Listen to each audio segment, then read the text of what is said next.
Hey there, Junior Lancer readers. Mrs. Sental here with a first chapter Friday. And today I'm going to read from One Crazy Summer by Rita Williams-Garcia.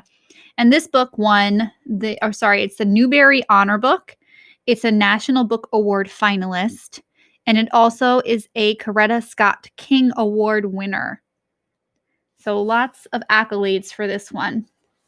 I'm going to go ahead and read you the synopsis so you can get an idea of what the book's about overall before I get started on the first chapter. 11-year-old Delphine has it together. Even though her mother, Cecile, abandoned her and her younger sisters, Vonetta and Fern, 7 years ago.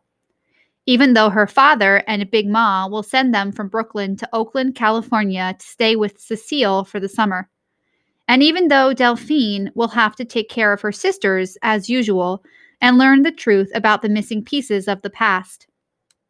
When the girls arrive in Oakland in the summer of 1968, Cecile wants nothing to do with them. She makes them eat Chinese takeout dinners, forbids them to enter her kitchen, and never explains the strange visitors with afros and black berets who knock on her door. Rather than spend time with them, Cecile sends Delphine, Vonetta, and Fern to a summer camp sponsored by a revolutionary group, the Black Panthers, where the girls get a radical new education. Set during one of the most tumultuous years in recent American history, One Crazy Summer is the heartbreaking, funny tale of three girls in search of the mother who abandoned them. An unforgettable story told by a distinguished author of books for children and teens, Rita Williams-Garcia. Chapter 1, One Crazy Summer. Cassius Clay Clouds. Good thing the plane had seatbelts and we'd been strapped in tight before takeoff. Without them, that last jolt would have been enough to throw Vonetta into orbit and Fern across the aisle. Still, I anchored myself and my sisters best I could to brace us for whatever came next. Those clouds weren't through with us yet, and dealt another Cassius Clay left and a right jab to the body of our Boeing 727. Vonetta shrieked, then stuck her thumb in her mouth. Fern bit down on Miss Patty Cake's pink plastic arm. I kept my whimper to myself. It was bad enough my insides squeezed in and stretched out like a monkey's grinder's accordion. No need to let anyone know how frightened I was. I took a deep breath so, when my mouth finally opened, I'd sound like myself and not like some scared rabbit.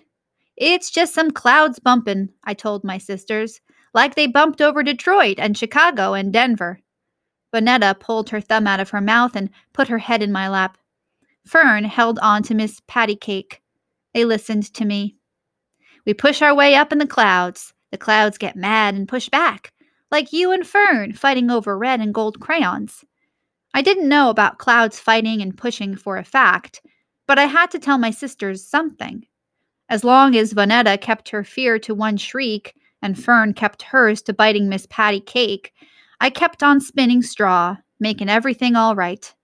That's mainly what I do, keep Vonetta and Fern in line. The last thing Pa and Big Ma wanted to hear was how we made a grand Negro spectacle of ourselves 30,000 feet up in the air around all these white people. You know how Papa is, I told them. No way he'd put us on a plane if it were dangerous. They halfway believed me. Just as I had that soft plastic arm out of Fern's mouth, those Cassius Clay fightin' clouds threw our 727 another jab. Big Ma, that's Pa's mother, still says Cassius Clay. Pa says Muhammad Ali, or just Ali. I slide back and forth from Cassius Clay to Muhammad Ali. Whatever picture comes to mind. With Cassius Clay, you hear the clash of fists, like the plane getting jabbed and punched. With Muhammad Ali, you see a mighty mountain, greater than Everest, and can't no one knock down a mountain. All the way to the airport, Pa had tried to act like he was dropping off 3 sacks of wash at the laundromat. I'd see through Pa. He's no Vonetta putting on performances. He has only one or two faces, nothing hidden, nothing exaggerated. Even though it had been his idea that we fly out to Oakland to see Cecile, Pod never once said how exciting our trip would be. He just said that seeing Cecile was something whose time had come, that it had to be done. Just because he decided it was time for us to see her didn't mean he wanted us to go. My sisters and I stayed up practically all night, California dreaming about what seemed like the other side of the world. We saw ourselves riding wild waves on surfboards, picking oranges and apples off fruit trees, filling our autograph books with signatures from movie stars we'd seen in soda shops. Even better, we saw ourselves going to Disneyland. We had watched airplanes lift off and fly off into the blue sky as we neared the airport. Every time another airliner flew overhead, leaving a trail of white and gray smoke, Big Ma fanned herself and asked, "Jesus, why?" Big Ma had kept quiet long enough. Once inside the terminal, she let it all hang out. She told Pa, "I don't mind saying it, but this isn't right.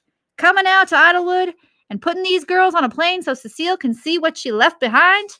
If she wants to see, let her get on a plane and fly out to New York." Big Ma doesn't care if President Kennedy's face is on the $50 or if the airport is now officially named after him. She calls the airport by its old name, Idlewild. Don't get me wrong. Big Ma was mad and sad as anyone when they killed the president. It's change she has no pity on. However things are stamped in Big Ma's mind is how they will be, now and forever. Idlewild will never be JFK. Cassius Clay will never be Muhammad Ali. Cecile will never be anything other than Cecile. I can't say I blamed Big Ma for feeling the way she did. I certainly didn't forgive Cecile. When Cecile left, Fern wasn't on the bottle. Vanetta could walk, but wanted to be picked up. I was 4, going on 5. Pa wasn't sick, but he wasn't doing well either. That was when Big Ma came up from Alabama to see about us. Even though Big Ma read her scripture daily, she hadn't considered forgiveness where Cecile was concerned. Cecile wasn't what the Bible meant when it spoke of love and forgiveness, only judgment. And believe me, Big Ma had plenty of judgment for Cecile. So even if Cecile showed up on Papa's welcome mat, Big Ma wouldn't swing the front door open. That was why Pa had put us on a plane to Oakland. Either Cecile wouldn't come back to Brooklyn, or she wasn't welcome. Honestly, I don't think Pa could choose between Big Ma and Cecile even after Cecile left him. And us. Even after Cecile proved Big Ma right. "How can you send them to Oakland? Oakland's nothing but a boiling pot of trouble cooking. All them riots." Pa was a respectful way of ignoring Ma. I wanted to smile. He's good at it. A shrill voice had announced the departing flight to Oakland. All 3 of us had butterflies. Our first airport ride, way up above Brooklyn, above New York, above the world. Although I could at least keep still, Vanetta and Fern stamped their feet like holy rollers at a revival meeting. Big Ma had grabbed them by the first scruff of fabric she could get hold of, bent down, and told them to act right. There weren't too many of us in the waiting area, and too many of them were staring. I'd taken a quick count out of habit. Vanetta, Fern, and I were the only Negro children. There were 2 soldier boys in green uniforms who didn't look any older than Uncle Darnell. High school cap and gown one day, army boots and basic training 4 days later. 2 teenage girls with afros. Maybe they were college students. And one lady dressed like Jackie Kennedy, carrying a small oval suitcase. Big Ma had also scouted out the waiting room. I knew she was worried that we'd be mistreated in some way and sought out a grown brown face to look out for us. Big Ma turned her nose up at the college girls with afros in favor of the Negro lady in the square glasses and snappy suit, toting the equally snappy oval bag. Big Ma made eye contact with her. When we lined up, she told the Negro Jackie Kennedy, "These my grandbabies. You look out for them, you hear?" The snappy Negro lady had been nice enough to smile, but hadn't returned the look that Big Ma expected. And Big Ma had expected the look Negro people silently pass each other. She'd expected this stranger to say, as if she were a neighbor, "They're as good as my own. I'll make sure they don't misbehave or be an embarrassment to the Negro race." A black movie star smile had been all she passed to Big Ma. The lady had only been looking out for her plane seat. Papa had already given me a paper with the phone number to our house, which I knew by heart, and the phone number to his job, which he had already told me that his job number was for emergencies only and not for how you doin' chats. Last night, he had also given me an envelope with $200 in $10 and $20 bills to put in my suitcase. Instead, I'd folded the bills and stuffed them in my tennis shoe before we left Herkimer Street. Walking on that mound of money felt weird at first, but at least I knew the money was safe.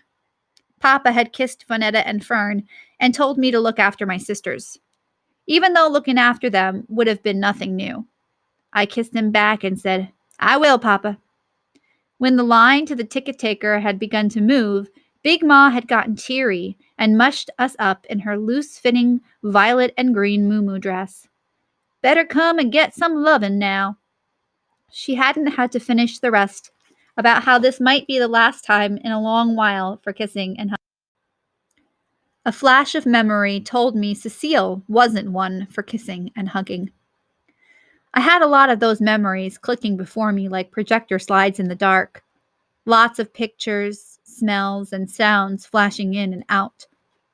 Mostly about Cecile, all going way, way back.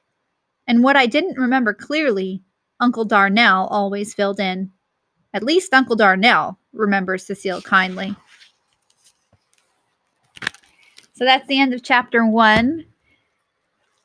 We actually have a few titles by Rita Williams-Garcia. So if you like this one, you can check it out by going on to Destiny Discover and putting it on hold and then making sure to fill out the form to request it. And then if you want, you could pick out some of the other books by Rita Williams-Garcia as well. If you have any difficulty finding the books, you know where to reach me at jsental@livingston.org. Happy reading.